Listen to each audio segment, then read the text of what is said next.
ಒಂದಾನೊಂದು ಊರಿನ ಸ್ವಚ್ಛ ರಸ್ತೆ ಬದಿಯಲ್ಲಿ ವ್ಯಾಪಾರ ಮಾಡುತ್ತಿದ್ದ ಒಂದು ಪುಟ್ಟ ಸಂಸಾರ ಪುಟ್ಟಕ್ಕನದ್ದು.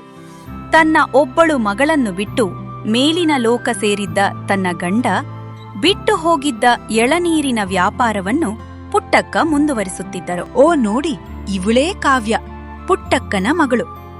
ಇಷ್ಟು ಕಷ್ಟಪಟ್ಟು ಸಾಗುತ್ತಿದ್ದ ತನ್ನ ತಾಯಿ ಪುಟ್ಟಕ್ಕಳಿಗೆ ಭವಿಷ್ಯದಲ್ಲಾದರೂ ಸಂತೋಷ ಸಿಗಬೇಕು ಎನ್ನುವ ಉದ್ದೇಶವನ್ನಿಟ್ಟುಕೊಂಡು ತಾನೊಬ್ಬಳು ಮಕ್ಕಳಿಗೆ ಪಾಠ ಹೇಳಿಕೊಡುವ ಶಿಕ್ಷಕಿಯಾಗಬೇಕು ಎನ್ನುವ ಆಸೆ ಇಟ್ಟುಕೊಂಡಿದ್ದಳು. ಏನೇ ಕಾವ್ಯ, ಅಂತೂ ಇಂತೂ ಪರೀಕ್ಷೆಗಳೆಲ್ಲ ಮುಗಿತ್ ನೋಡು.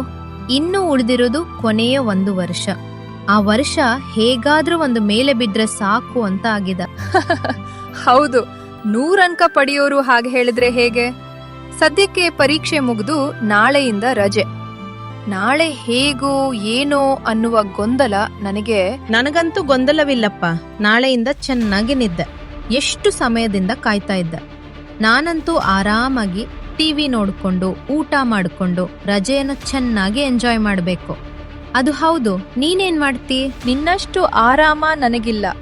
ನಾಳೆಯಿಂದ ಮನೆ ಹತ್ತಿರದ ಪುಟ್ಟ ಮಕ್ಕಳಿಗೆ ಪಾಠ ಹೇಳಿಕೊಡ್ಬೇಕು ಎಂದು ಅಮ್ಮ ಹೇಳಿದ್ದಾರೆ. ಹೇಗಿದ್ದರೂ ಅದರಲ್ಲೇ ಕಾಲ ಹೋಗಿಬಿಡುತ್ತದೆ. ಇನ್ನು ನಿನ್ನ ಹಾಗೆ ಟಿವಿ ನೋಡಿಕೊಂಡು ಆರಾಮ ಮಾಡುವುದಕ್ಕೆ ಹೇಗೆ ಸಾಧ್ಯ? ಓಹೋ ಅಕ್ಕ, ಹಣ ಮಾಡೋದಕ್ಕೆ ಹೊರಟಿದ್ದೀರಾ? ನೀವಿನ್ನೂ ಶಿಕ್ಷಕಿ ಆಗಿಲ್ಲ, ಇನ್ನೂ 1 ವರ್ಷ ಇದೆ ಎನ್ನುವುದನ್ನ ಮರ್ತು ಬಿಟ್ಟೆಯಾ ಹೇಗೆ? ಆ ಮಕ್ಕಳು ಹೇಗೆ ಕಲ್ತಾರೋ? ಅಲ್ಲ, ಹಣ ವ್ಯರ್ಥವೋ ಎಂದು ಕಾದು ನೋಡಬೇಕು. ಹಣ ಮಾಡುವ ವಿಚಾರ ಅಲ್ವೇ? ಭವಿಷ್ಯದಲ್ಲಿ ಉತ್ತಮ ಶಿಕ್ಷಕಿಯಾಗಬೇಕಂತಾದ್ರೆ ಅದಕ್ಕೆ ಅನುಭವ ಬೇಕು. ಅದು ಮಕ್ಕಳಲ್ಲಿ ಸಿಗದೆ ಮತ್ತೆಲ್ಲಿ ಸಿಗುತ್ತೆ? ಬೇಕಿದ್ರೆ ನೀನ್ ಬಾ, ಜೊತೆಯಾಗಿ ಹೇಳಿಕೊಡ್ವಿ ಅಂತೆ. ಹಾಗೆಂದು ಕಲ್ಸಿದ್ದಕ್ಕೆ ಹಣ ಪಡೆಯುವುದು ತಪ್ಪಲ್ವಲ್ಲ? ಇಲ್ಲ ಅಕ್ಕ, ನಿನಗೊಂದು ದೊಡ್ಡ ನಮಸ್ಕಾರ. ನಿನ್ನಲ್ಲಿ ವಾದ ಮಾಡುವುದಕ್ಕೆ ನನ್ನಿಂದ ಸಾಧ್ಯವಿಲ್ಲ. ನೀನೇ ಮಕ್ಕಳಿಗೆ ಕಲಿಸು.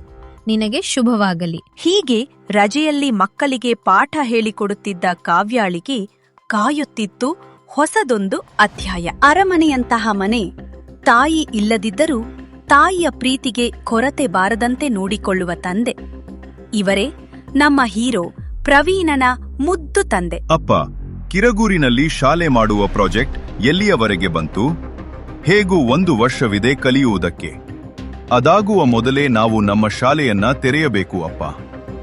ಶಿಕ್ಷಣ ಕೊಡುವ ಶಿಕ್ಷಕ ಪ್ರವೀಣನ ಶಾಲೆ ಎಂದು ಎಲ್ಲರೂ ಕೊಂಡಾಡಬೇಕು. ನಿಜ ಹೇಳಬೇಕು ಅಂತಾದ್ರೆ ನಿನ್ನಂತಹ ಮಗನನ್ನು ಪಡೆಯುವುದಕ್ಕೆ ಪುಣ್ಯ ಮಾಡಿರಬೇಕು. ಶಾಲೆಯ ಬಗ್ಗೆ ನೀನು ಚಿಂತಿಸಬೇಡ, ಗಮನವಿಟ್ಟು ಕಲಿ. ನಾಳೆ ಹೇಗೂ ಆ ಕಡೆ ಹೋಗುವುದಕ್ಕಿದೆ. ಎಷ್ಟು ಕೆಲಸ ಆಗಿದೆ ಎಂದು ನೋಡಿ ಬರುತ್ತೇನೆ. ಅಪ್ಪ, ನೀವು ನಾಳೆ ಆ ಕಡೆ ಹೋಗುವುದಾದರೆ ನಾನು ಬರುತ್ತೇನೆ. ಕಾಲೇಜಿಗೆ ರಜೆ. ಕೆಲಸ ಹೇಗೆ ನಡೆಯುತ್ತಿದೆ ಎನ್ನುವ ಚಿತ್ರಣ ನನಗೆ ಸರಿಯಾಗಿ ತಿಳಿಯುತ್ತದೆ. ಇತ್ತ ರಜೆ ಮುಗಿದು ಕಾಲೇಜು ಪ್ರಾರಂಭವಾಯಿತು. ಇದುವರೆಗೂ ಬೇರೆ ಬೇರೆ ಕೊಠಡಿಯಲ್ಲಿ ಒಂದೇ ವಿಷಯದ ಬಗ್ಗೆ ಓದುತ್ತಿದ್ದ ಪ್ರವೀಣ್ ಹಾಗೂ ಕಾವ್ಯ ಫೈನಲ್ ಇಯರ್ನಲ್ಲಿ ಒಂದೇ ಕೊಠಡಿಯಲ್ಲಿ ಓದುವಂತಾಯಿತು. ದೈವ ನಿರ್ಣಯವೋ ಎನ್ನುವಂತೆ ಮುಖಾಮುಖಿ ಪರಸ್ಪರ ಭೇಟಿಯಾಗದೇ ಇದ್ದವರಿಗೆ ಕಾಲವೇ ಅವಕಾಶ ಮಾಡಿಕೊಟ್ಟಿತು. ಮೊದಲನೇ ಬೆಂಚಿನಲ್ಲಿ ಕೂತಿದ್ದ ಕಾವ್ಯಲನ್ನು ಕಂಡ ಪ್ರವೀಣ್ ಆಶ್ಚರ್ಯದಿಂದ ವಾ ಎನ್ನುವ ಉದ್ಗಾರ ಮಾಡಿದ. ಅಂತಹ ಸೌಂದರ್ಯವನ್ನು ಇದುವರೆಗೆ ಕಾಣದ ಪ್ರವೀಣ್ ಸ್ನೇಹಿತನಲ್ಲಿ, ರವಿ, ಇದುವರೆಗೂ ನಾನು ನಿನ್ನಲ್ಲಿ ಯಾವುದನ್ನು ಮುಚ್ಚಿಡಲಿಲ್ಲ.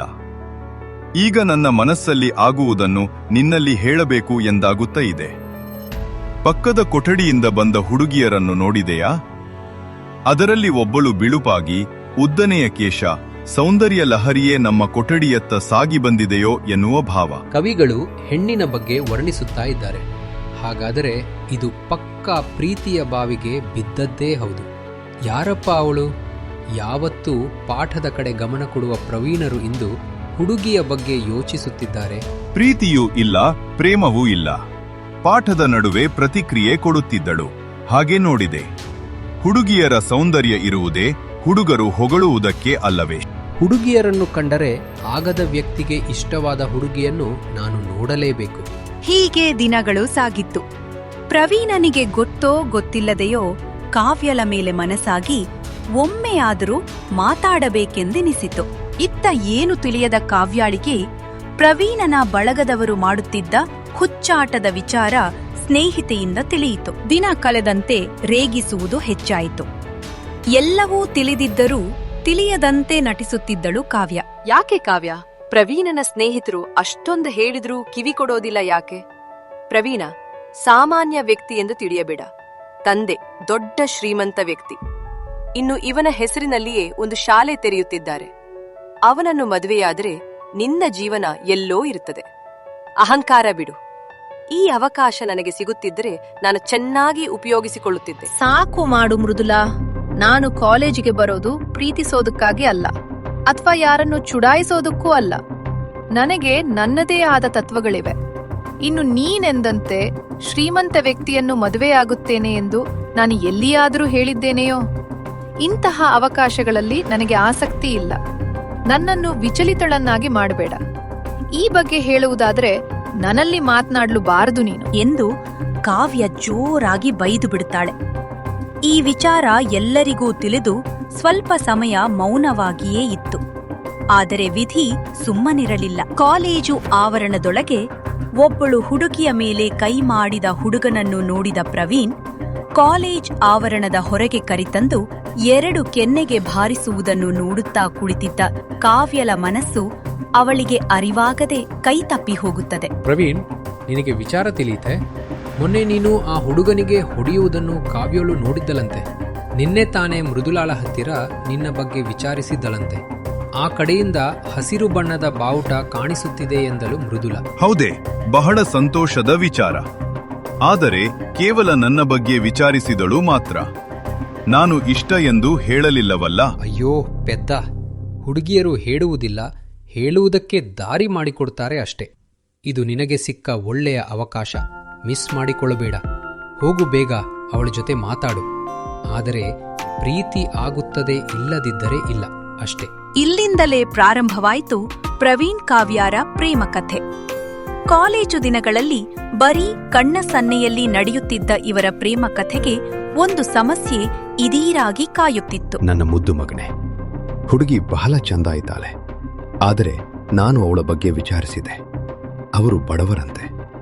ಅದರಲ್ಲೂ ತಂದೆ ಇಲ್ಲದ ಮಗಳು, ಬೀದಿ ಬದಿಯಲ್ಲಿ ಎಳನೀರು ಮಾರುವವರ ಮಗಳನ್ನು ನಾನು ಸೊಸೆಯನ್ನಾಗಿ ಮಾಡಿದರೆ ಸಮಾಜದಲ್ಲಿ ನಮಗಿರುವ ಮರ್ಯಾದೆ ಕಡಿಮೆಯಾಗುವುದಿಲ್ಲವೇ ಕಂದ? ಅವಳಾದರೂ ಮುಂದೆ ನಿನ್ನನ್ನು ಮದುವೆಯಾಗಿ ತಮ್ಮ ಜೀವನವನ್ನು ಉತ್ತಮವಾಗಿ ಸಾಗಿಸಬಹುದು. ಆದರೆ ಅವಳ ತಾಯಿಯನ್ನು ನಮ್ಮ ಮನೆಗೆ ಕರೆದುಕೊಂಡು ಬಂದರೆ ಏನು ಮಾಡ್ತೀಯ? ಇದರ ಬಗ್ಗೆ ಅವಳಲ್ಲಿ ನಾನು ಮಾತನಾಡುತ್ತೇನೆ. ನಮ್ಮ ಮನೆತನದ ಗೌರವ ಹೋಗದಂತೆ ನೋಡಿಕೊಳ್ಳುತ್ತೇನೆ. ನಮ್ ಬಗ್ಗೆ ನನ್ನ ತಾಯಿಯಲ್ಲಿ ಹೇಳಿದೆ. ಬಹಳ ಸಂತೋಷ ಪಟ್ರು. ಮದುವೆ ಆಗ್ತಾನೆ ಎಂದಾಗ ಅವರನ್ನ ಬಿಟ್ಟು ಹೋಗ್ತೇನೋ ಎಂದು ಒಮ್ಮೆ ಬೇಸರ ಪಟ್ಕೊಂಡ್ರು. ನಾನು ಮದುವೆ ಆದ್ಮೇಲೆ ನೀನು ರಾಣಿಯಂತೆ ಬದುಕ್ಬೋದು, ನೀನು ನಮ್ಮೊಂದಿಗೆ ಬಾ ಎಂದೆ. ಸುಂದರ ಪ್ರಪಂಚ. ನಾನು ಕನಸಿನಲ್ಲಿಯೂ ಯೋಚಿಸಿರ್ಲಿಲ್ಲ ನಿನ್ನಂತ ಹುಡುಗನನ್ನು ಪಡೀತೇನೆ ಎಂದು. ಅಲ್ವೋ, ನಾನು ಇಷ್ಟು ಮಾತಾಡ್ತಿದ್ದೇನೆ, ನೀನೇಕೆ ಬೇಸರದಲ್ಲಿರುವವರ ಹಾಗೆ ಕೂಡುತ್ತಿರುವೆ? ಏನಾಯ್ತು? ಕಾವ್ಯ, ನಾನೊಂದು ವಿಚಾರ ಹೇಳಬೇಕು ನಿನ್ನಲ್ಲಿ.